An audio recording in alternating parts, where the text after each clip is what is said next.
हाय friends, मैं Meena Pandey. Welcome back to my channel serve with love.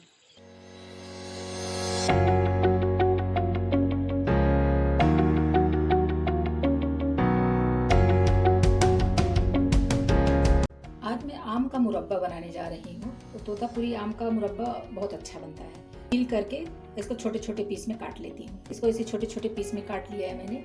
तो ये आम जो है अंदर से थोड़ा सा आधा पका रहता है, तो इसका जो है मुरब्बा बहुत अच्छा बनता है।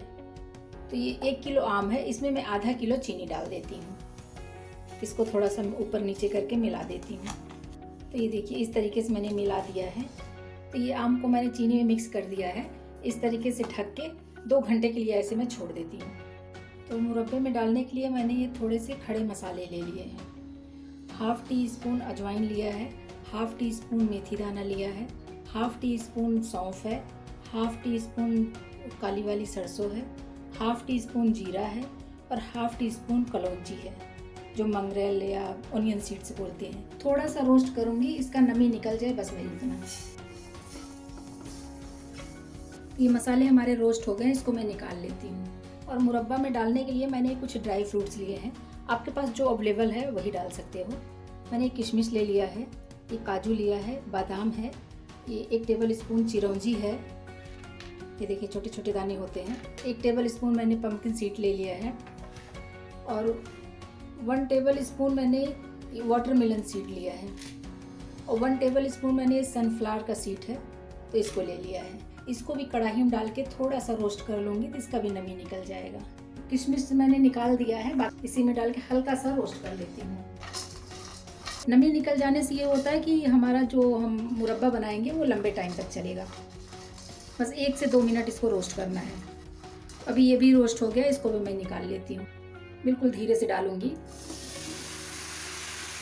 तो ये काफ़ी पानी भी छोड़ दिया है चीनी डालने से, और जो चीनी है वो भी इसी में मैं ट्रांसफ़र कर दूंगी, तो ये सारे एक साथ में ही पक जाएंगे। गैस को मैं मीडियम पे कर देती हूँ और इसको ऐसे में पकने देती हूँ। ये 5 मिनट ऐसे खुले में पक जाए। तो ये आम और चीनी मिलके इस तरीके से जूसी जूसी सा हो गया है। तो अभी मैं इसको ऐसे इस तरीके से ढक के इसको मैं 5 मिनट ऐसे पकने देती हूँ। 5 मिनट हो गया है, मैं इसको चेक कर लेती हूँ। आम का कलर देखो कितना येलो कलर में हो गया, जैसे पका हुआ आम हो। ये बहुत अच्छे से पक रहा है। इसी में मैं आधा नींबू निचोड़ देती हूँ। इससे क्या होगा, जो चीनी है वो चीनी जमेगा नहीं। इस तरीके से डाल के इसको मैं फिर से पका लेती हूँ 5 मिनट। तो अभी मैं जो ये मसाले रोस्ट कर ली हूँ, ये मसाले इसी में डाल देती हूँ। मसाले डाल के अच्छे तरीके से मिक्स कर देती हूँ। साथों साथ ही मसाले भी इसी में पक जाएंगे। और जो ड्राई फ्रूट भी रोस्ट कर लिया है और ये किशमिश है, ये भी इसी में डाल देती हूँ साथ में ही। एक साथ में ही सब पक जाएगा। इस तरीके से मिक्स करके 1 टीस्पून इसी में नमक डाल देती हूँ मैं। इसको भी मिक्स कर देते हैं। इसको ढक के मीडियम गैस पे मैं 5 मिनट और पकने देती हूँ। आइए चेक कर लेते हैं एक बार फिर से। देखने में तो बहुत अच्छा लग रहा है और आम का भी कलर चेंज हो गया है मसाले डालने से, क्योंकि ये दबा के देखिए तो आम भी पक गया है, अच्छे तरीके से गल गया है और आम बिल्कुल ट्रांसपेरेंट हो गया है। ये देखिए इस तरीके से पक के इस तरीके से हो जाए। तो अभी मैं इसमें थोड़ा सा ऊपर से मसाले डाल देती हूँ। तो 1 टीस्पून मैं कश्मीरी लाल मिर्च पाउडर ली हूँ कलर आने के लिए। 1/2 टीस्पून ब्लैक पेपर पाउडर है, काली मिर्च का पाउडर। और 1 टीस्पून मैंने चाट मसाला लिया है। 1 टीस्पून मैंने रोस्टेड जीरा पाउडर लिया है, इससे टेस्ट बहुत अच्छा हो जाता है। और 1/2 टीस्पून इसमें काला नमक कर लेते हैं।